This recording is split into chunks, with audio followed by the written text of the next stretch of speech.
Yo les gars, c'est Yami. Aujourd'hui on va tester Bosorka, un action roguelike qui est sorti il y a quelques mois maintenant, qui est sorti en avril. J'ai pas eu l'occasion de tester et donc on va découvrir ça ensemble. Start game. Alors dans Bosorka on joue a priori une sorcière. Euh, des sorcières, je sais pas, je vois qu'on a une sorte de character select screen. Ah d'accord, donc a priori on va pouvoir débloquer des balais. Et donc ici on a nos capacités de base. Donc on a une amulette, une ability de base qui est d'envoyer des tornades et un spell. Bon. Qu'est-ce qu'on a comme option? Si on revient en arrière, on a du multi en local qui est arrivé dans une mage il y a quelques temps, pas très longtemps d'ailleurs. Ok, ici un compendium avec nos différents spells, des runes à unlock, pas mal d'unlock en prévision. Ok, des biomes différents, des balais. Les balais ont des stats.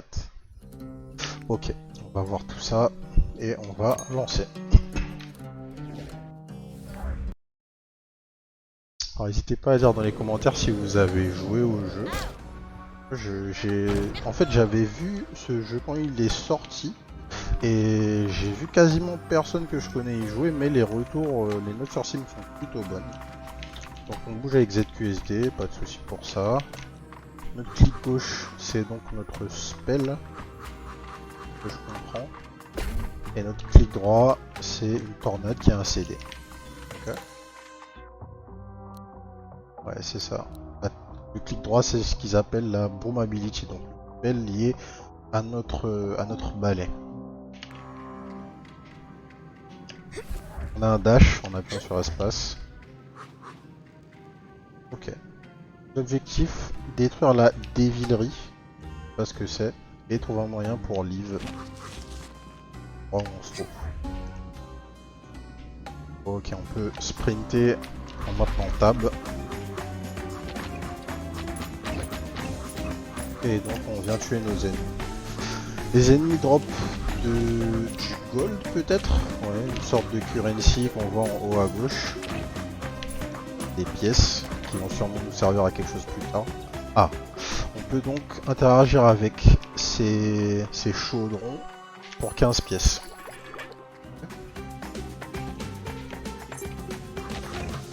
Alors, Apple Blossom grow a healing tree after the death. Alors, est-ce que... Ah oui. Donc, on va faire apparaître un arbre qui va nous heal quand on a un compagnon ou une créature amicale qui meurt. Ça veut dire que dans le jeu, on aura des pets. Alors, j'imagine que du coup, ça va être un jeu où on va devoir collecter de l'argent pour ouvrir des coffres et créer notre build. Ici, un autre coffre à ouvrir. Ok, le fer à cheval qui accélère notre recovery de stamina. Ah, j'ai marché dans le feu, on prend des dégâts quand on marche dans le feu, bon à savoir. Je sais pas si mon dash est invincible, il faut que je teste ça dans la foulée. Mirror Dagger, increase attack power, ok ça nous intéresse. Dans le concept on est proche de quelque chose comme Risk of Rain pour ceux qui ont déjà joué. Où on a exactement ce système, on récupère de l'argent et l'argent nous sert à ouvrir des coffres qui nous permettent de créer notre bulle. Black Candle, killing an enemy by fire emit fiery sparks. Ok, donc on va pouvoir avoir des builds élémentaires. Qu'est-ce que c'est que ça? D'accord, donc j'ai la possibilité d'utiliser des spells différents. Ok. Donc si j'appuie sur Tab, j'imagine que je peux voir... Je peux pas voir est-ce que... enfin le type de dégâts que notre spell fait. J'imagine que c'est impliqué... sûrement que... C'est implicite, pardon, sûrement que notre spell fait de l'eau. Ok. La question que je me pose pour savoir si on est vraiment sur le modèle du Risk of Rain, c'est est-ce qu'on peut stacker un même item plusieurs fois. Alors est-ce qu'on va pouvoir avoir plusieurs fois la dague qui va augmenter du coup nos dégâts de plus en plus au fil de la game. Ah, il faut pas que j'oublie d'appuyer sur Shift pour accélérer. Ok. Alors qu'est-ce qui se passe? J'ai eu 2 fois la bulle. Et je crois pas que ça ait changé grand chose. Ici on a un boss qui est mort. Et une blueprint. Ok, que je n'ai pas sur moi, qu'on va sûrement pouvoir ramener à la base, j'imagine. Voilà. Je vais activer le fight. Alors qu'est-ce que c'est que ça? Pray to Chornobo. On fait une prière à Chornobo. Je sais pas qui c'est.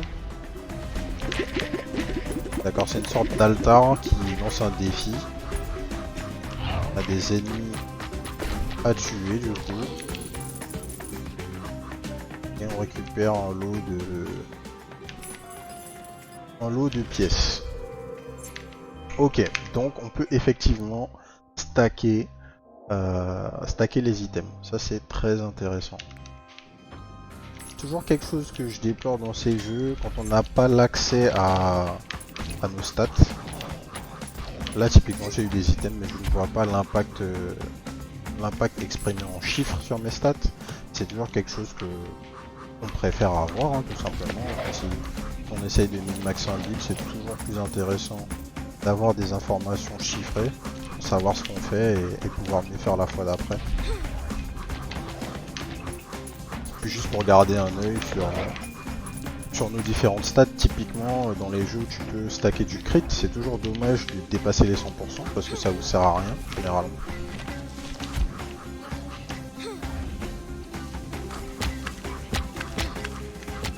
Je crois que j'ai pris des dégâts pendant l'explosion des citrouilles. En fait ce sont des bombes.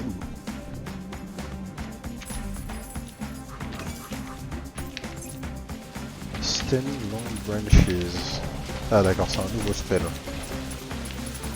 Ok, un spell qui fait des dégâts de feu, vu que je vois que les ennemis... Oh là. Qu'est-ce que c'est? Est-ce qu'il faut que je tue les ennemis dans la zone? Ouais, c'est bien ça.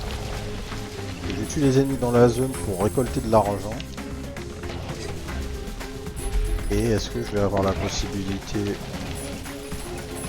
Ouais, c'est bon, il y a assez d'ennemis. J'ai l'impression que les ennemis spawnent à l'infini. Ah, j'ai parlé trop vite. Il m'en manque un, est-ce que je vais le trouver?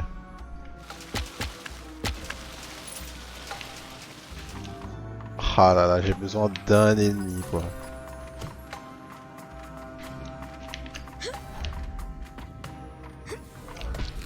Alors, je ne connais pas l'incidence de nos pets. Les petits pets là qu'on peut voir à gauche sur nos dégâts. Je n'ai pas vérifié ce qu'ils attaquaient pendant le fight.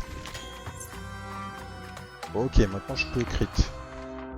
Alors donc comme je disais, ouais, tuer les ennemis avec du feu fait apparaître des sparks, des étincelles de feu. Je pense que c'est ce qu'on a pu voir quand les adversaires mouraient là.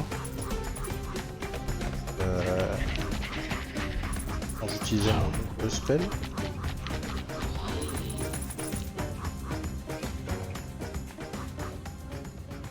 Okay. Alors j'avais pas fait gaffe, mais du coup le spell que j'avais, les deux spells que j'avais d'ailleurs, ils ont disparu maintenant. Donc en fait ce sont des spells à usage limité. Faut pas du coup les utiliser n'importe comment comme je l'ai fait jusque là. C'est plus des armes secondaires en fait. Hop.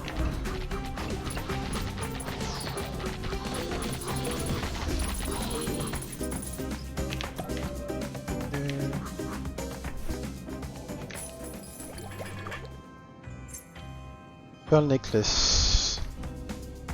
Récupérer de la vie, il aussi nos alliés, nos compagnons.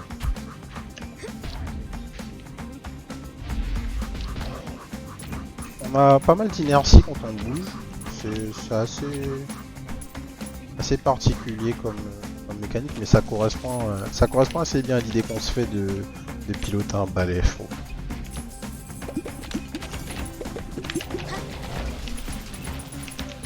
Ouais, effectivement, j'avais pas fait gaffe, mais on peut voir, j'ai 91 munitions pour ce spell.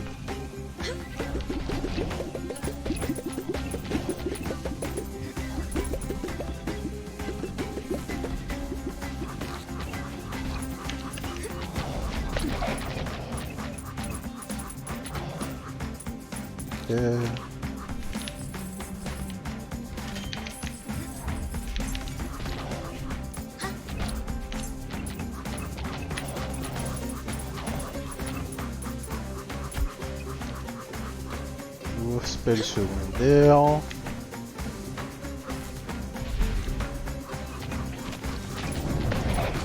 une belle pluie de météore. C'est parfait parce que ça va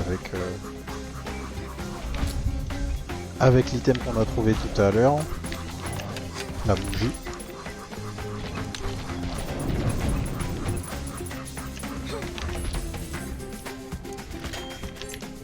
D'ailleurs, j'ai 8 secondes de CD dessus, donc il faut que j'en abuse en fait. Il faut que je l'utilise autant que possible.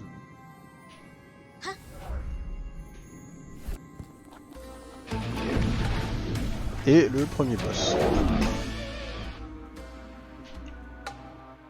Ouais.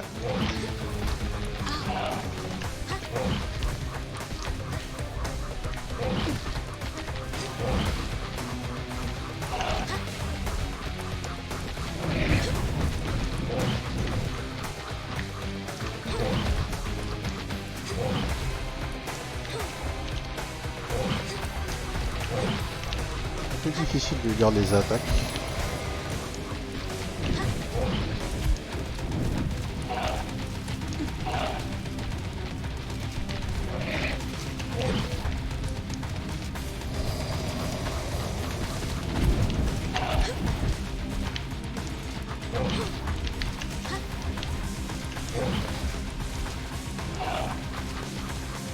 Je pense à recharger et pas constamment spammer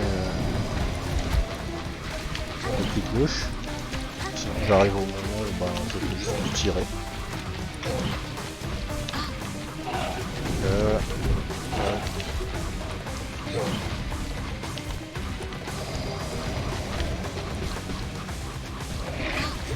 Aïe aïe aïe.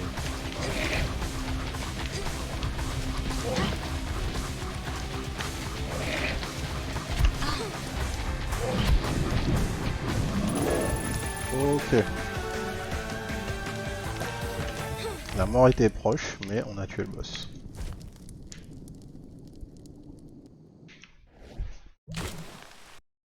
Au biome. Alors, qu'est-ce qui se passe ici? Un peu, on peut acheter des trucs. Est-ce qu'on peut parler au NPC? Non.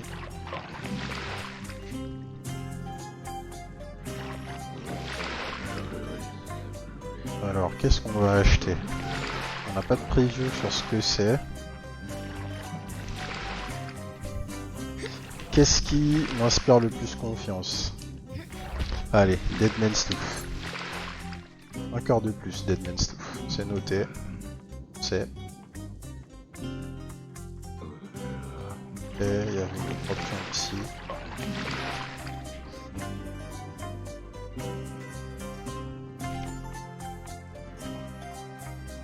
On donne notre blueprint.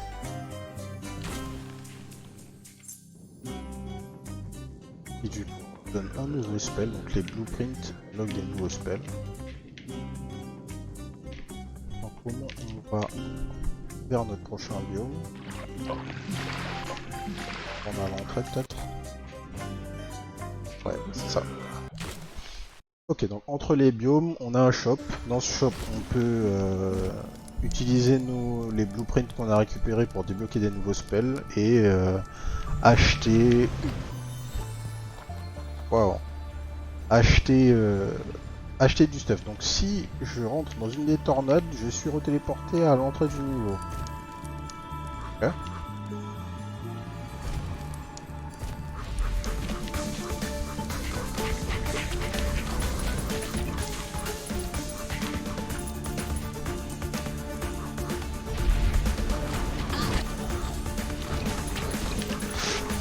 Ok. Et j'ai pas fait attention, est-ce que je perdais des HP? Mais je pense que je perds des HP. Ce serait pas marrant sinon. Ah par contre je peux traverser du coup la tornade avec mon dash. Ouais, vite fait.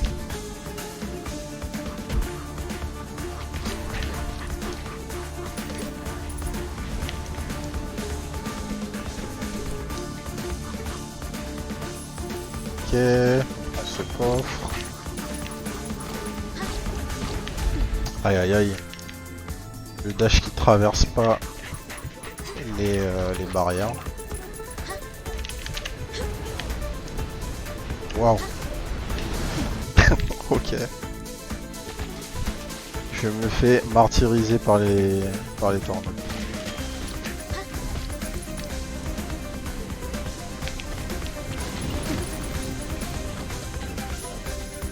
En fait, je pense que les torches ici sont un petit peu comme des safe spots.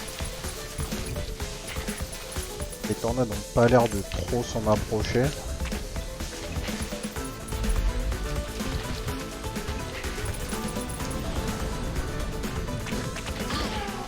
Aïe aïe aïe, c'est la mort. Le problème principal là, c'est que étant donné qu'on n'a pas de map, j'ai pas forcément d'idée quelle direction aller. C'est un petit peu déroutant avec toute cette tornade, mais ok. On va tester un peu plus. On va refaire une petite run histoire de... Maintenant qu'on sait un petit peu plus comment ça marche, on va voir si on peut faire mieux.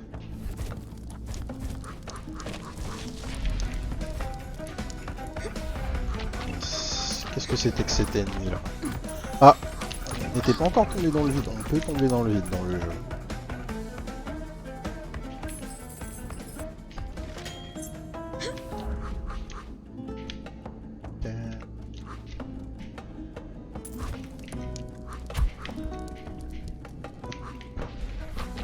On fait attention à pas prendre des explosions.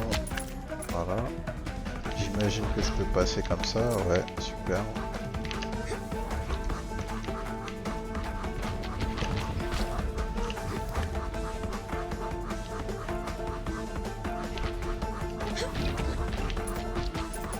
Je vais revenir avec un autre spell. Peut-être avec un peu plus de puissance je pourrais tuer ce monstre là.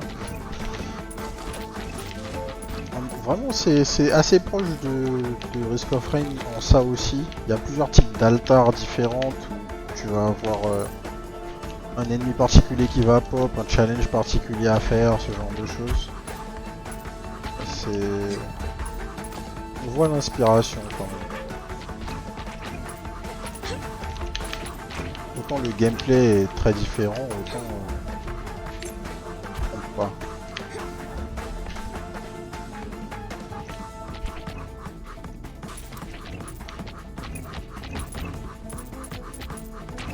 Ok.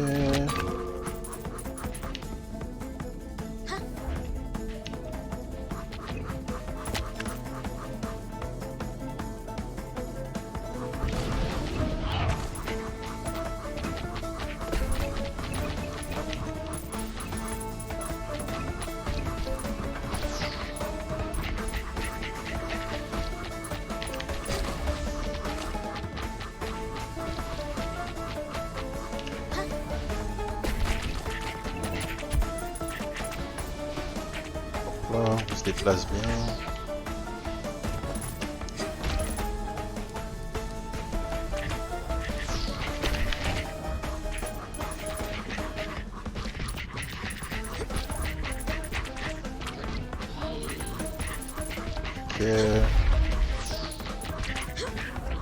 Là, je suis vraiment pas persuadé d'avoir des freins invincibles sur le dash.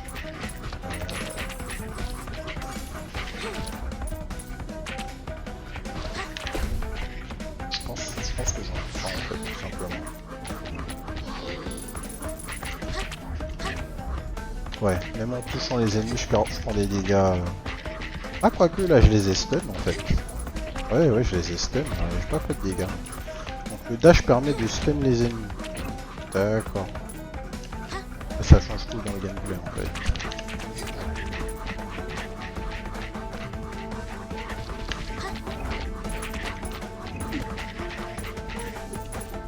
On va récupérer le spell.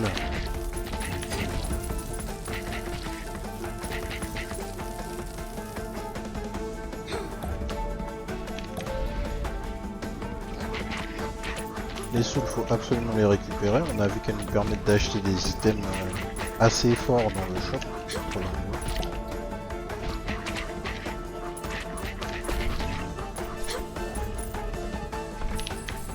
On va libérer un de nos frérots là. Tac. Quickly killing 5 enemies with one spell heals half heart. Ok. Rien maintenant en tuant des ennemis de ce heal.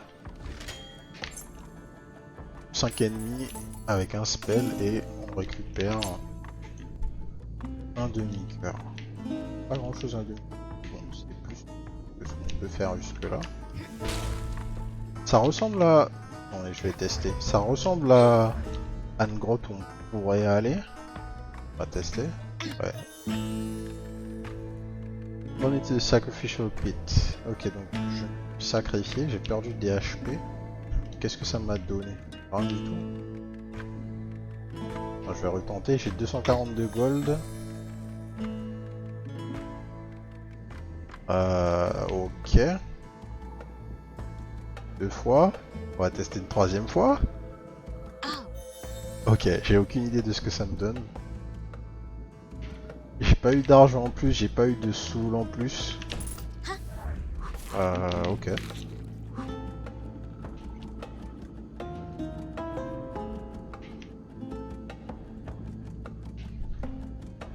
Alors, faut qu'on trouve notre chemin.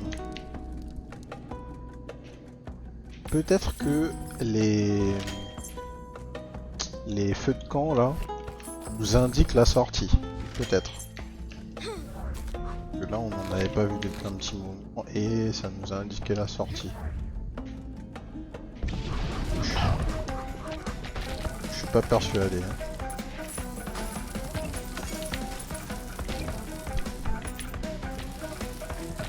Les spells de couleur verte, donc j'imagine qu'il va y avoir des spells avec des raretés différentes. Donc à un moment on va avoir du spell légendaire comme d'habitude.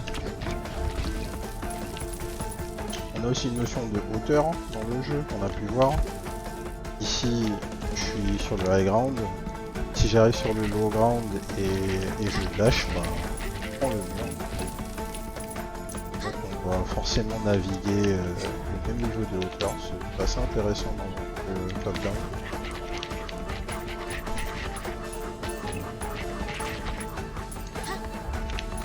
C'est rare de prendre en considération ce type de jeu.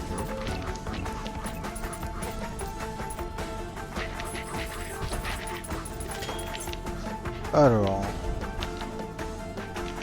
l'objectif c'est comme d'habitude, hein, pour tous ces rogues, c'est récupérer le plus d'objets possible, arriver au boss arriver au boss avec le meilleur build possible. Ici, ça va être arriver au boss avec potentiellement un ou deux spells qui vont bien augmenter notre damage output. Il va passer au biome suivant et essayer de fermer.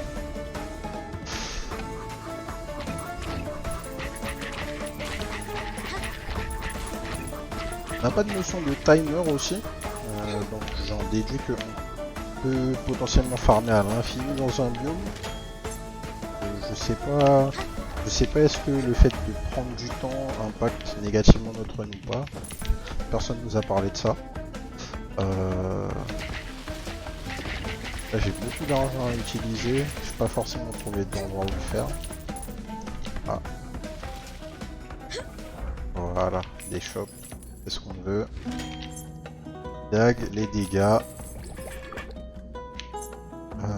Ouais, ça c'est l'arbre qui nous heal. Des munitions pour un de nos spells. Et ça, qu'est-ce que ça va être? Le Vast Chaotic Swarm of Horrific Bugs. Okay. C'est en fait ça c'est notre capacité team on va dire qu'on utilise avec F. On utilise quasiment pas, j'avoue.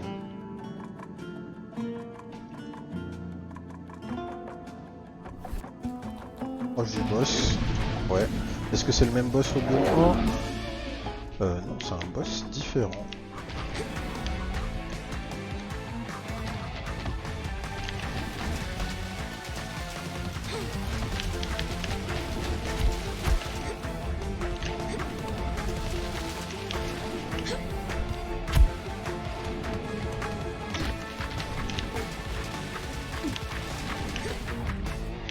Alors assez difficile à esquiver hein, les attaques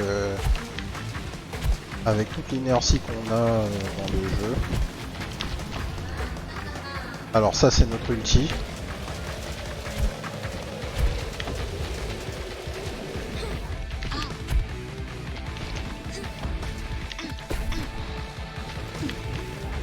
Ouais, les curves des patterns d'attaque là c'est pas trop ça.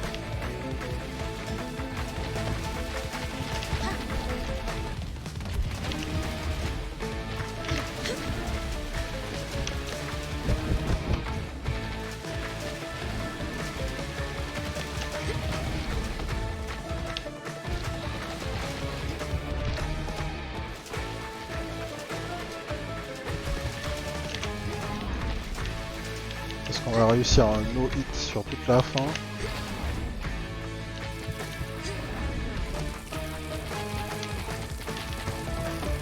Il est immune à ce type de dégâts.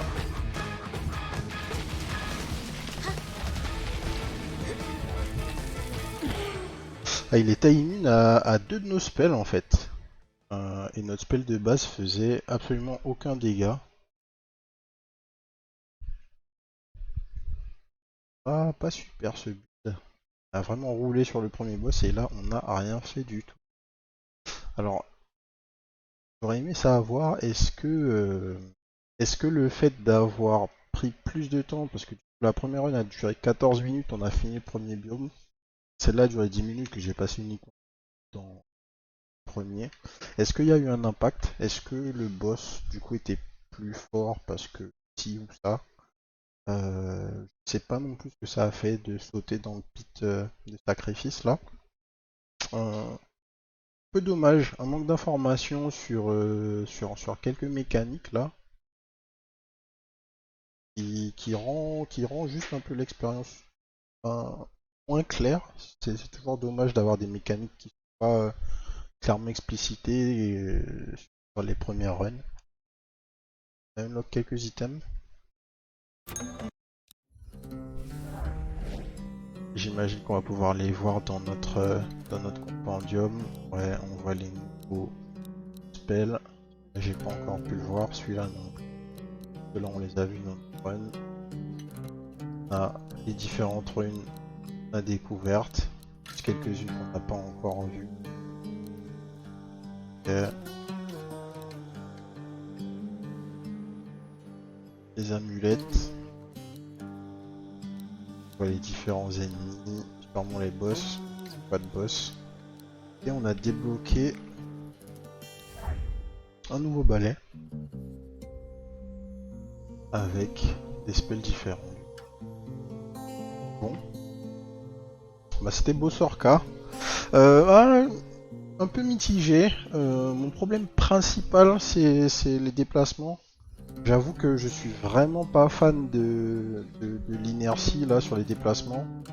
C'est toujours un problème dans un jeu où tu peux avoir des boss fights où tu es amené à devoir dodge et tu ressens cette imprécision dans tes déplacements. C'est toujours un mauvais feeling pour moi Et je trouve que c'est toujours une mauvaise décision dans un rogue où être précis et te déplacer de là où tu veux quand tu veux va beaucoup jouer sur non seulement ta capacité à pouvoir battre les boss et affronter le challenge qu'on te propose, mais surtout ça va beaucoup comment dire affecter ta perception de est-ce que le jeu est fair ou pas.